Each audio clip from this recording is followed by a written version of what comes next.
What's up, everybody? Welcome back to the Shop Mini RC. I'm Ken, and today we're taking a look at the FuriCar app for the crawlers specifically. So we're looking at the Tegu, the Lizard, Lizard Pro, Lizard Ultimate, all of the crawler ESCs, because they have settings that are different from the on-road ESCs like the Momentum and the Cyclo. So this is specifically for crawlers, and we're going to start off basically setting up your ESC right out the box.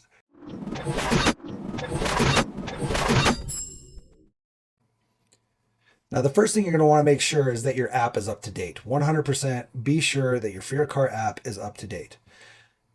Now, you're going to have your car on and you can see the truck or the ESC that you are running is going to show up here. If you have multiple trucks running, say you're out at the club or you're out climbing on the rocks and other people are running Bluetooth enabled ESCs, you're going to see them on here as well.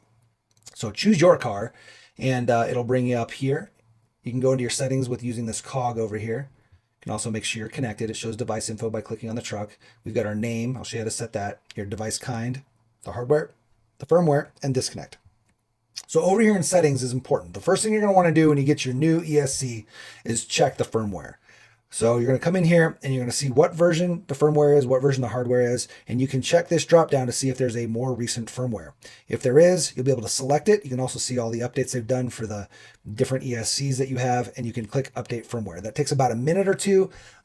It's actually pretty quick. And now if anything happens, we've done this tons of times, probably 20 plus times where we've updated firmwares and whatnot, and maybe twice have we ever had an issue when updating firmware. And basically what will happen is it like locks up, it stops updating. The best thing to do when that happens is just to reset your ESC, close out the app completely, reopen that, and reconnect, and it'll basically continue from where the update left off.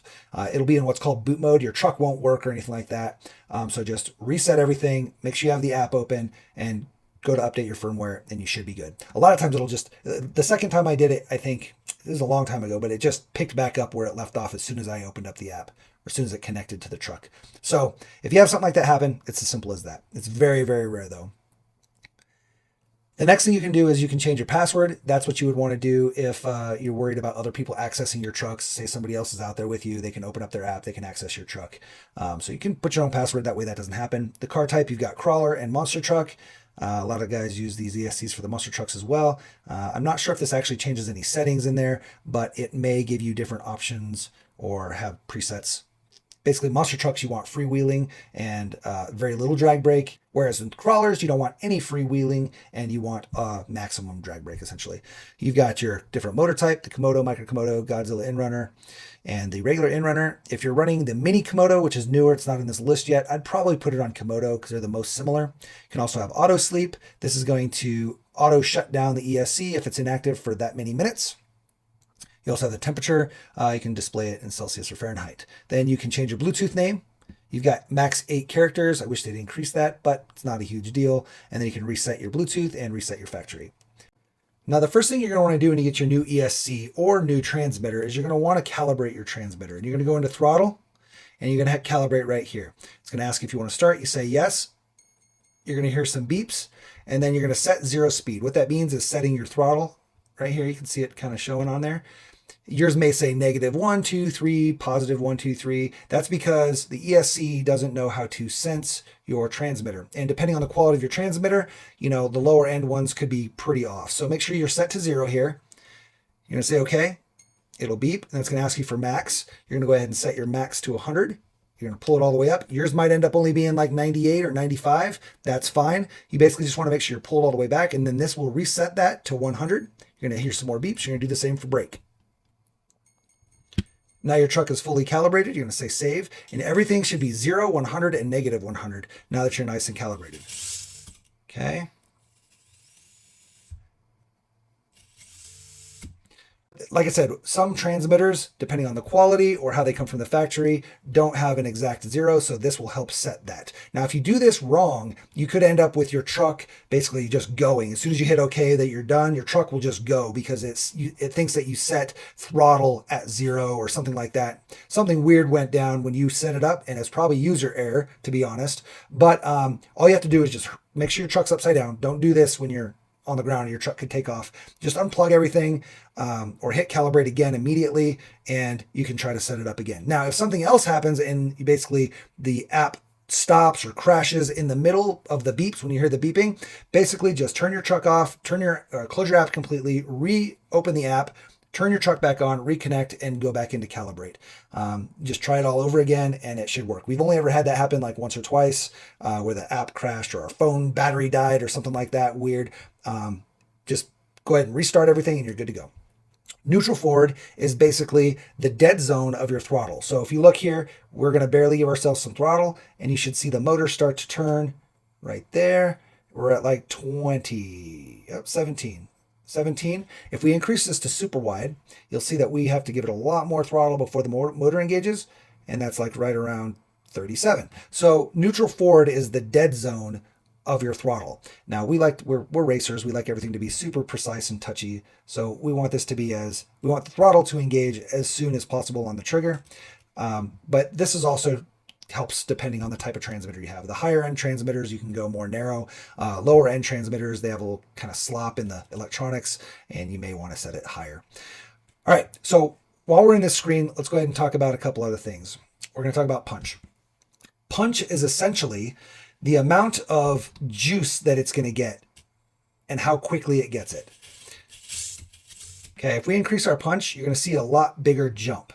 And that means that when we get out of our FOC, which we'll get to later, our field of control, which is how our slow crawl works, once we get out of that, you're going to see a larger jump because the punch is set higher.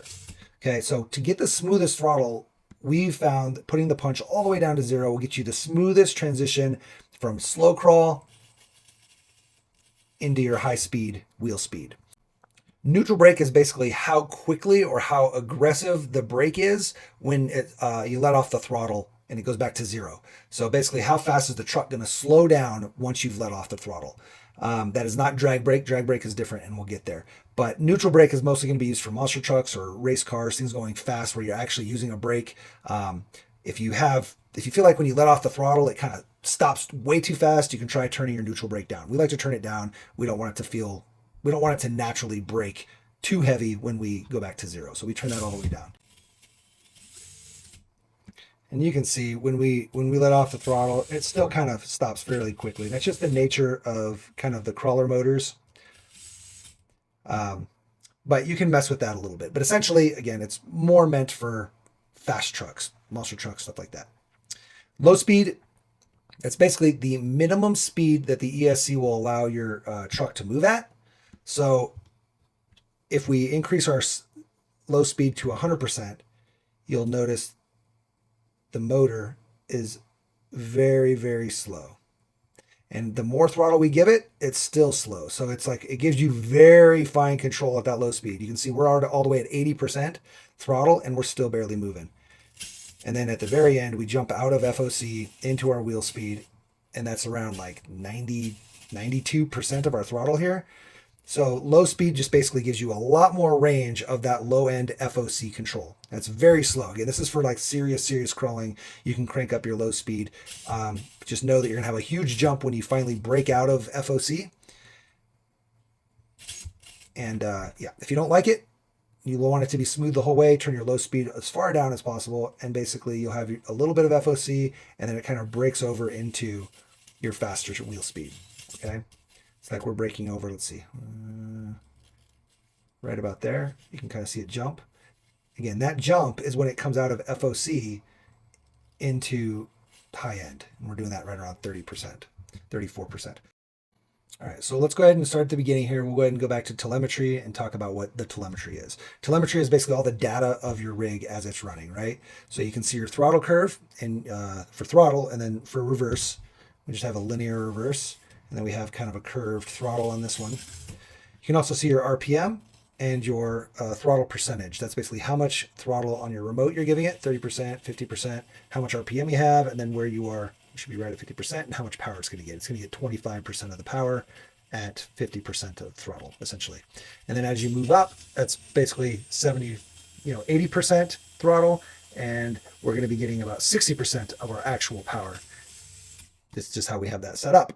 You also have your temperature, your volts, your amps, stuff like that. You can also swipe over and see just your throttle curve.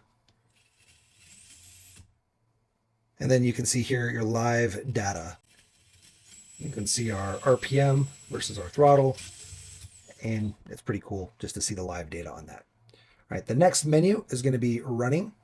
And in running, you're going to have your drive mode, which is forward with brake, forward reverse with brake, and forward reverse. Forward with brake is mostly for race cars. It's basically you can go forward and then that's brake and that's it. You have no reverse. The reason you would do that is in race cars for buggies and on-road cars is you don't want to be backing up into traffic and cause accidents. So some races, a lot of races, especially for 10th scale, do not allow reverse at all on race cars. So that's what that's about. Your forward reverse with brake is more for your monster truck. So you have forward, brake, and then reverse. Okay, so you can go forward and then brake, and then let go to then get your reverse. Then you've got your voltage cutoff. We like to set ours at 3.4.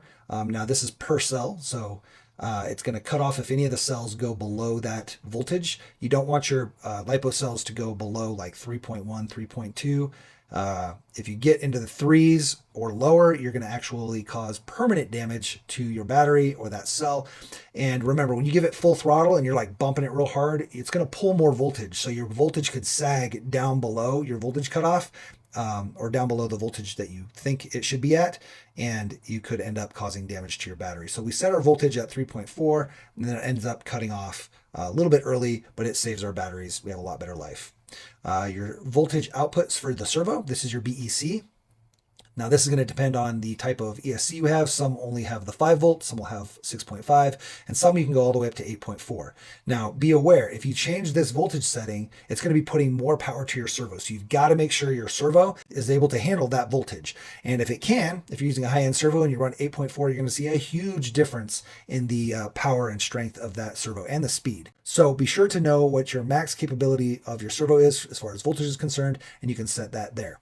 Rotation direction, that's going to be if you are going backwards when you're trying to go forwards because you installed a new motor or you have a new transmitter, you can set that rotation direction here. Now your startup power is kind of the maximum voltage that the ESC will push to the motor as soon as it starts to move. So this is basically going to give you less power on the low end to the motor, causing you a little bit smoother low end, and then as you increase, it just goes back to its normal voltage. You can also do a very high startup power, and when you just barely start it, you're going to see a lot more voltage and kind of more strength at the beginning, but you might be a little more jumpy. Okay. One thing to be aware of, if you, depending on your motor type, if you're not using a Furitek motor or, just who knows, with a brushless motor, if you're going and trying to throttle it and you're putting power to the motor, but it's not enough to spin the motor, you can cause it to overheat. So just be aware, like listen to the motor and see, is the motor getting power? Can you hear power going to the motor while you're trying to give it throttle and it's just not spinning yet? Especially if you have resistance on that motor. You want to make sure you're not just giving it throttle and the motor's not spinning at all and you hear power going to it, because there could be too low of power. So we'll usually just run this on normal. If we really want to tweak with it, we like to drop it lower sometimes, just to try to get that smoother. But the slow crawl on these is so good, you really don't need it. I've heard some people like to run high, just that way they can get their slow crawl going a little faster with more power off the bat. Anyway, you can mess with it, see if you like it. Max forward is going to be your maximum throttle when you're giving it full throttle. If you set it at 50%, basically, you're going to have 50% throttle when you're maxed out, right? Same with your max reverse. We like to set our max reverse lower so that we don't have as much power when we're going in reverse, just because we don't want to fall down a hill or a line that we're on. Max brake is going to be irrelevant unless you're using brake in a monster truck. That's going to be when you hit the brake, how quickly does your truck stop? This doesn't matter here. We can set it to 100 or 0 because we're not using a brake. Drag brake is something that's going to be very important for somebody running ring and pinion, like the FMS axles or the TRX4M axles. They're ring and pinion, which means there's no natural braking to them. Okay, we're going to turn this all the way down. It's going to be hard to show because it's through a video, but these basically has freewheeling, right? I can just spin it. The problem here is that if you're on a hill and your truck's on that hill and you go up, as soon as you let off the throttle, you're going to roll backwards. Okay, that's because there's nothing stopping your wheels from spinning, right? The motor's not stopping it. The ring and pinion's nice and smooth, and you'll roll backwards. Now, in something like an SCX where you have a worm gear, the worm gears naturally stop your wheels from spinning. They're one direction, basically. They're directional gearing.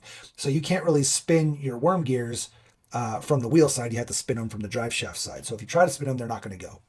without a motor in it. Even if you didn't have a motor in it, it wouldn't go.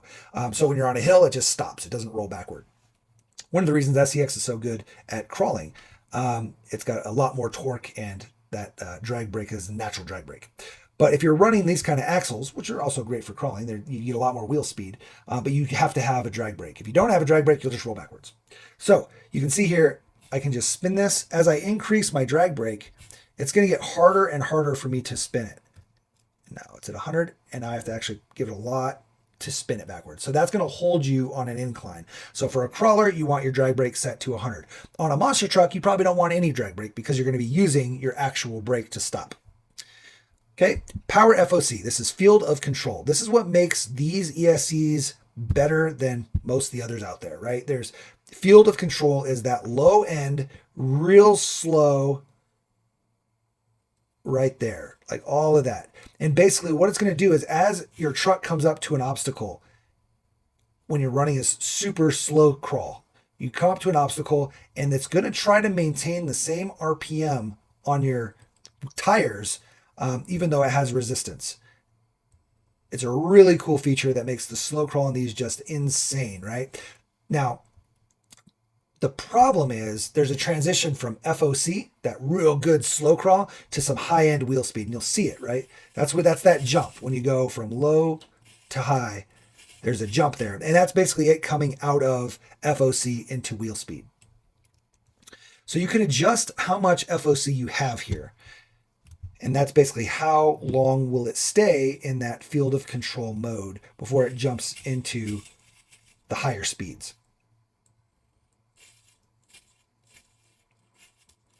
And that's where your punch is gonna kind of make a difference as well. Because when you have punch, that's when it comes out of FOC. The punch is how much throttle, or not throttle, but power the motor is going to receive there.